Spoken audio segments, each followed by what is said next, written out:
ఇది లక్ష్మీ కుబేర ముగ్గు అండి. ఇది ఎక్కడ పడితే అక్కడ మనం వేయకూడదు. ఇదేంటంటే మనం దేవుడి గుడిలో కానీ లేదంటే తులసి కోట దగ్గర మాత్రమే వేయాలి. ఈ ముగ్గు వేసిన తర్వాత మనం చీపురుతో తుడవకూడదు. ఒక క్లాత్ పెట్టి అలా తుడుచుకోవాలి. చీపురు అనేది తగలకూడదండి. ముగ్గు చాలా సింపుల్ అండి.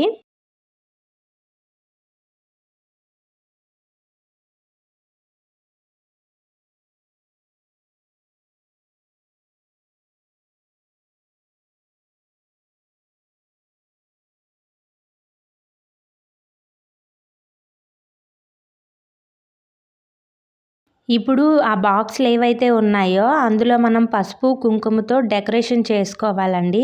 మన ఇష్టం చేసుకోవాలి అంటే చేసుకోవచ్చు. చేసుకుంటే ఇంకా బావుంటుంది. ఇంతే అండి ముగ్గు చాలా simple. Thank you for watching అండి.